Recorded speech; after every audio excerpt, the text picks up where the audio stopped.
Hello everyone, I'm Dragons After Dark, and today we're continuing the Pet Collecting Around Azeroth and Beyond series with all the pets you can collect from pet battle dungeons.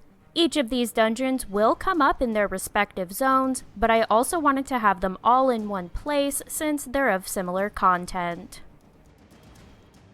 Dungeons can be completed once per week per account once the normal and first heroic version of the dungeon is turned in. In the heroic version of the dungeons, you cannot heal your pets, so you'll need multiple teams and sometimes duplicates of pets to successfully complete them.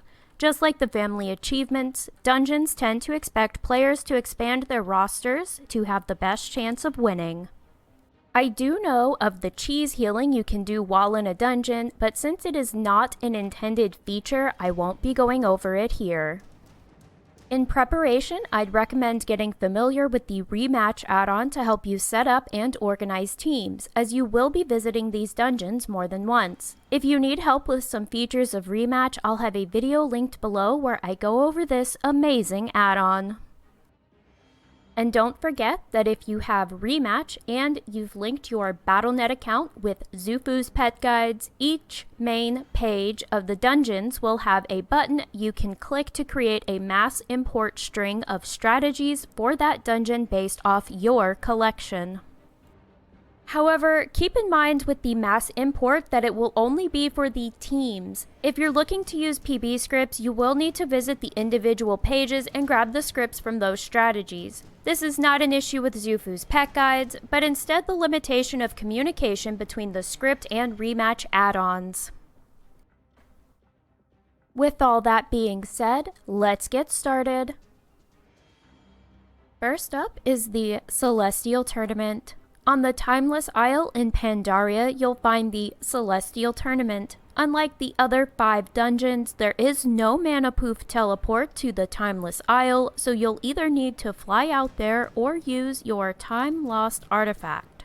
Once you get there, you'll speak to Master Lee, who will give you the quest to enter the tournament. Your first week, he'll give you 2 additional coins so that you can purchase a pet after your first run through. That quest will be called The Rainy Day is Here.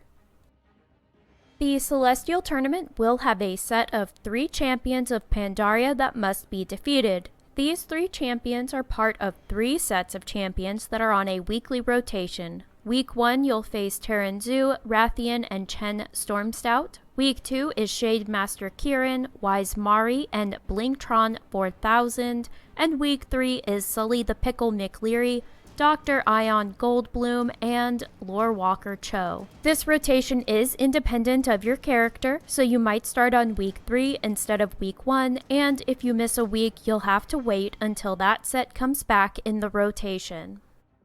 Once you defeat one of these sets, you'll face 4 Children of the Celestials as legendary battles, which will also be the pets you can purchase for 3 Celestial coins each. Keep in mind, though, that you will not receive the legendary versions, but the rare quality player versions, and none of these pets are cageable. In all, it will take you 10 weeks and 11 runs to get enough currency to complete the Celestial Tournament. Xufu comes in 1 skin, 1 breed, and is considered a very high utility pet. In fact, it is recommended as your first choice when you get your first 3 coins. He is most commonly used for Prowl and Moonfire, and is one of only 2 pets that doesn't need another pet to be able to use Spirit Claws, which requires the Weather Moonlight to hit 100% of the time and is a really great beast attack. Zhao comes in 1 skin, 1 breed, and is considered medium utility on Xufu's Pet Guides. All of his stats are middle of the road, which can make for a meh pet, but he is the only beast with the Wish ability, currently. If you're looking to use Zhao, I'd have Trample, static damage, for slot 1 over Horngore, variable damage, with either Dominance and Headbutt paired together for slot 2 and 3, or Wish paired with New Zhao's Charge. Chi-Chi comes in 1 skin, 1 breed, and is considered high utility on Xufu's. It's usually the pet suggested for your 3rd purchase. While it would be nice for Chi-Chi to have more speed when they lose their flying racial buff, since both of their slot 1 abilities get a bonus when Chi-Chi is faster, However, they are decently powerful. Slot 2 is a tie between Tranquility and Wild Magic, while for Slot 3 most choose Ethereal. What you choose for Slot 1 and 2 will depend on the enemy. Eula has 1 skin, 1 breed, and is considered high utility on Zufus. This will usually be the second pet people recommend you get. The abilities chosen are pretty static: Breath, Celestial Blessing, and Life Exchange. Jadefire used to be great for AoE team damage, but once they increased the cooldown to 2 rounds from 1, it isn't used as often. Eula doesn't have much health, which is why Life Exchange can come in handy, plus, just like Explode, it will ignore the reduced damage buff that enemies can have. However, combine their speed and power with the Dragonkin buff and Eula can be a formidable pet. In the Northern Barrens, we have the pet battle dungeon for Wailing Caverns. The breadcrumb quest for this pet battle dungeon is a call from the caverns and can be found in the Legion Dalaran pet shop. Once you get the quest, you travel to the Northern Barrens, but unlike the actual Wailing Caverns dungeon, Muyani is going to be in the left eye socket of the cave's skull. This dungeon has 11 enemies to face across 6 stages. Once you complete the dungeon and turn in the quest to Muyani, you'll receive the reward Damp Pet Supplies, which has a chance to drop 3 pets, and each drop chance is individual, so you can potentially receive all 3 from the same bag. However, the chances of having that happen are slim. This also means there's no way to know how many times you'll be running the dungeon to get all the pets. It could be anywhere from a week to literal years if you're unlucky enough. However, all the pets are cageable except the achievement pet, so you can purchase them on the auction house, and upon completing the dungeon, Mana Poof in Legion Dalaran will have a portal to the Wailing Caverns for you when you speak with them. The Cavern Moccasin comes in 4 skins: purple pink, blue black, white blue, and teal orange, and 4 breeds. I generally don't like when drops have multiple breeds. If you really want to go for a specific one, I'd say the speed, but since the Cavern Moccasin has squeeze, you can really get away with any of the breeds since none of the stats vary too widely from each other. I can't find a drop chance anywhere, but it seems to drop at a decent rate, and it's cageable, so you can buy it from the auction house. The Young Venom Fang has 2 skins, green and yellow, and blue and black, and 3 breeds. Of the 3 breeds, I'd say the power speed is the best. I'm not a big fan of this pet's moveset, mostly because of the RNG on the hits for Slicing Wind and the varying damage for Infected Claw. However, this pet is cageable and seems to have a very high drop rate from the Damp Pet Supplies.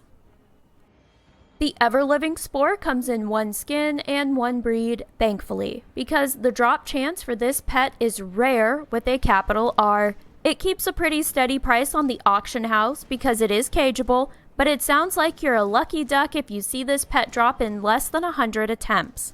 Because it's so rare and expensive, it doesn't come up in many strats. However, if you're lucky enough to own one, you'll probably want to use Acid Rain and Dreadful Breath, since Dreadful Breath gets a buff to damage when the weather is raining. Son of Scum comes in 1 skin and 1 breed and is the achievement reward for completing the Wailing Caverns pet dungeon on challenge mode.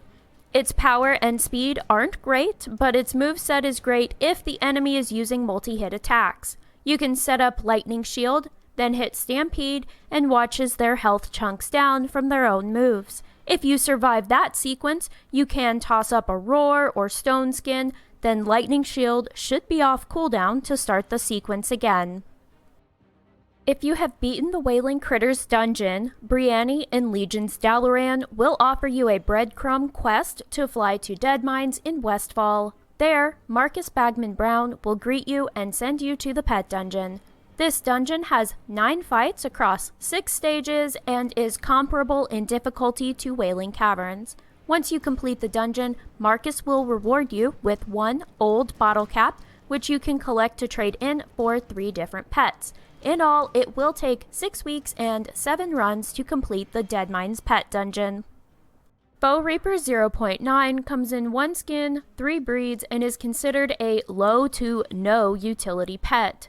This likely has a lot to do with its moveset. For each of the abilities, there's a better mechanical pet with that ability, with more complementary moves to go with it, better stats, or both. However, if you're going to use it, I'd suggest using Overtune to increase your speed when you're slow, Haywire on cooldown, and Metal Fist in slot 1. Tricorn comes in 1 skin, 3 breeds, and is considered low utility on Zufus. I will never like vendor pets having multiple breeds, especially not ones with currency that can take weeks to collect. That said, all 3 breeds have over 300 speed, so you're not too bad off without farming for a particular one. Its moveset consists of mostly critter abilities, but it does have Poison Fang. If you want to poison the enemy, then hit Stampede so it'll hit harder. The Pocket Cannon comes in 1 skin, 1 breed, and is considered high utility on Zufus. This is going to be because it is mostly used for Explode, it only has 1 breed, and its health pool is over 1700, which is great for the Explode ability, which does damage based off a percentage of your pet's health. More health equals more damage. I forgot to post the amounts on the pets, but here is how many old bottle caps each pet will cost. The Bow Reaper 0.9 will be 1, Tricorn will be 2, and the Pocket Cannon will be 3. The Mining Monkey comes in 1 skin, 1 breed, and is considered medium utility on Zufus. This pet is rewarded upon completion of the challenge version of the Deadmines Pet Battle Dungeon. Its stats are pretty middle of the road. It tends to have a pretty even spread for its abilities used, but if I may offer some advice, I wouldn't recommend using Demolish without some kind of buff to your hit chance. As for all the other abilities, that will depend on the enemy's team and abilities. Next up is Gnomeregan. For the breadcrumb quest for this dungeon, Horde will need to head to Radix Fuselock in Dazar'alor's Hall of Beasts, or Tizzy Gearjolt at Boralis's Rough Waters for Alliance players. The breadcrumb leads you directly to the instance entrance of Gnomeregan, where you'll meet Micro Zooks, who will offer you the instance quests. Your first playthrough grants an ultimate battle training stone, and following runs in the challenge mode, no healing, give the currency Pristine Gizmo. In all, it will take 6 weeks and 7 runs to complete the Gnomeregan Pet Dungeon, unless you're an engineer. Micro Zooks also offers an engineering schematic for the Mechantula Battle Pet for 1 Pristine Gizmo, so if you'd like to pick that up, it will be an additional week. Now, here's the kicker. These pets are, for some reason, cageable. This might change in a hotfix at some point in the future, since every other set of pets that can be purchased with the Pet Dungeon currency is not cageable, but since it released, you've been able to cage these pets and sell them. So you might be lucky and find some on your auction house and cut a few weeks off your farm. If you're an engineer, you can purchase the schematic for the Mechantula pet. It will cost you 1 Pristine Gizmo, so a completed run of the dungeon. It is also cageable, so it might be on your local auction house. This pet comes in 1 skin and 1 breed. It isn't used in many strategies, and its stats are just a hair better than middle of the road. If you're faster than the enemy, you'll probably want to use Zap, Interrupting Jolt, and Extra Plating. You could use Toxic Smoke, but you'll likely find more powerful pets with this ability. The Mechanical Cockroach comes in 1 skin, 1 breed, and will cost 1 Pristine Gizmo. It's considered medium utility on Zufus, likely because it is one of the few pets outside the critter family that has the Apocalypse ability. It is also one of the better Apocalypse pets because it has Warning, which will give you a free swap into your highest health pet. If it comes back in, most people tend to have Stampede slotted for whatever is left to take out. As a side note, this is probably the most hard done by pet we've seen in recent years because it uses the old cockroach model. The Leper Rat comes in 1 skin, 1 breed, and will cost 2 Pristine Gizmos.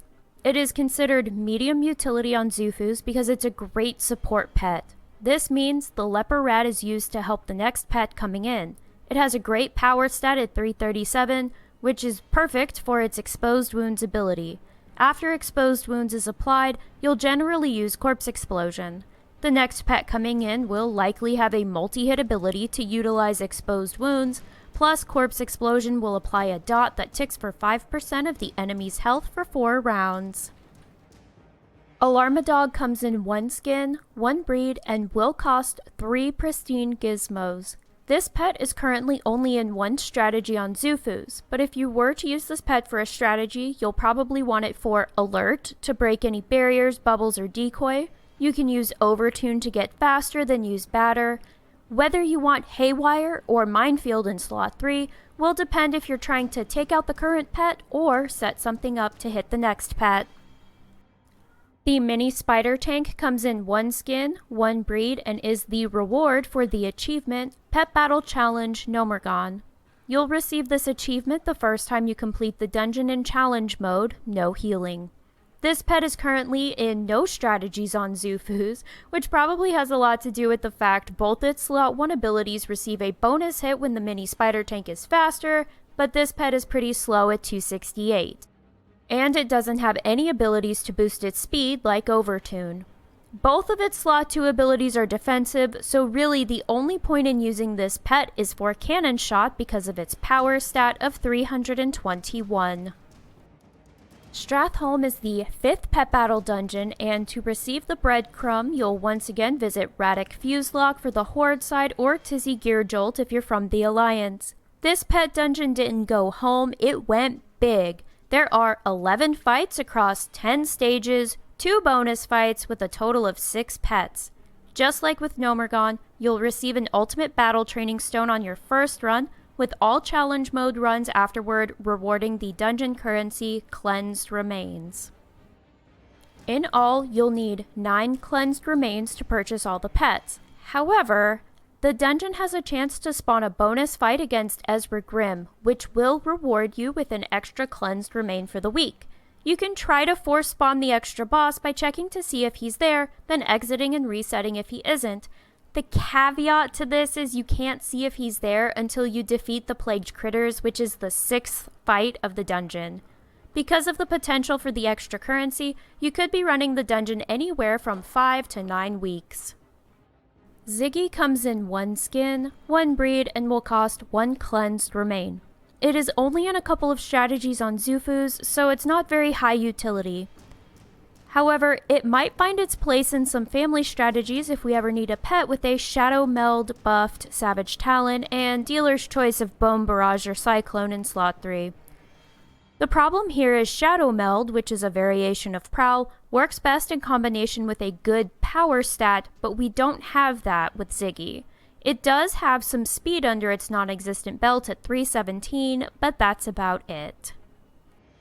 The Crypt Fiend comes in 1 skin, 1 breed, and will cost 2 Cleansed Remains.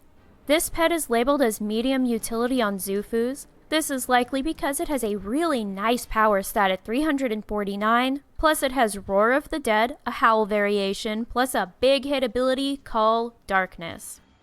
Since that is the combo this pet is primarily used for, you'll want to skip out on Siphon Life since Darkness will basically kill the healing from it and go with Sticky Web as a filler.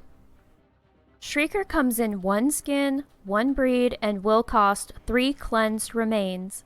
This pet is listed as medium utility on Xufus because this pet has a really nice power stat at 326, speed stat at 305, and though its health is low, it's a magic pet, which negates some of the danger of taking enemy hits. Slot 1 will likely be chosen if you have time to build damage, Arcane Blast, or not, Feedback. Slot 2 will generally be Soul Rush, but you do have Prismatic Barrier if you need something more defensive. Slot 3 Spirit Spikes can be used if the enemy has a critter type, multi-hit ability, and enough power to overcome Spirit Spike's damage mitigation threshold. The Gruesome Belcher comes in 1 skin, 1 breed, and will cost 3 Cleansed Remains as well. This pet is listed as low utility on Xufus, but I personally really like this guy for a couple reasons. 1, it has a high health stat at 1729, which is great for using Corpse Explosion. Corpse Explosion will deal 15% of your health as damage, then 5% for 4 rounds after. That initial hit is just like Explode. More health equals more damage. 2, it is actually really powerful at 301 for how much health it has, which is great for Sludge Belch and the build on Empowering Strikes. Minimancer comes in 1 skin, 1 breed, and is the reward for the achievement Pet Battle Challenge Stratholme. Minimancer is listed as low utility on Zufus, which isn't super surprising given its power stat is at a whopping 203. If you would like to use the Minimancer though, it can be a great dot pet. It has Raise Ally in slot 2, and you can choose between Bone Barrage or Death and Decay for slot 3. As for its slot 1, that'll be dealer's choice on whether you want some healing with Soul Steal or gamble with the varying damage from Shadow Shock. Burnout comes in 1 skin, or what's left of it, 1 breed, and is the reward for the achievement Malown. To engage Malown in battle, you'll need to find a letter in one of the various locations it spawns in the pet dungeon, then place it in a mailbox. This will spawn Malown for you to battle. If you win, you'll receive Burnout. It is listed as low utility on Zufus, but given its speed and power, it can be great for certain fights. The reason it isn't used much is likely due to the fact some people might not know about the letters. Blackrock Depths is, as of right now, the final pet dungeon. It is the culmination of shadowy machinations perpetrated by a group of shadowy figures. You'll fight through 8 of 9 stages against 9 enemies, and this is the most difficult dungeon of them all. Where Stratholme went big, this dungeon went hard. Overall, you'll run this pet dungeon for 6 weeks to purchase all 3 of the pets. The Wailing Lasher comes in 1 skin, 1 breed, and will cost 1 shadowy gem, the currency for Blackrock Depths. It is listed as low utility on Zufus, but if you were going to use it, it'll probably be for Rip and Blood in the Water. It is a combo that can devastate an elemental, even more so given that the Wailing Lasher has a power stat of 326 and a decent speed stat at 293. Just keep an eye out because its health is really low at 1197, so it won't be good against another elemental with aquatic attacks. Tiny Claw comes in 1 skin, 1 breed, and will cost 2 shadowy gems. This cute mechanical bear cub is currently in 0 strats on Zufus, likely because BRD is just not an enjoyable dungeon to run. However, if you're looking for a mechanical pet to go against some critters, this pet is a powerhouse with a power stat of 334 and some solid beast attacks. Its speed is 292, which may or may not beat out a critter who tend to be speedy. Its health is only 1197, but since it's a mechanical pet, you have a little breathing room because of the mech racial. Experiment 13 comes in 1 skin, 1 breed, and will cost 3 shadowy gems. It has medium utility on Zufus, likely because of build turret and ion cannon. As for slot 1, you'll want Zap, because U238 rounds gets a bonus when you're faster. And don't let the SS breed fool you, this pet isn't fast at all at 276 speed. Its power and health are equally middle of the road, making this pet more of a true balance breed than speed.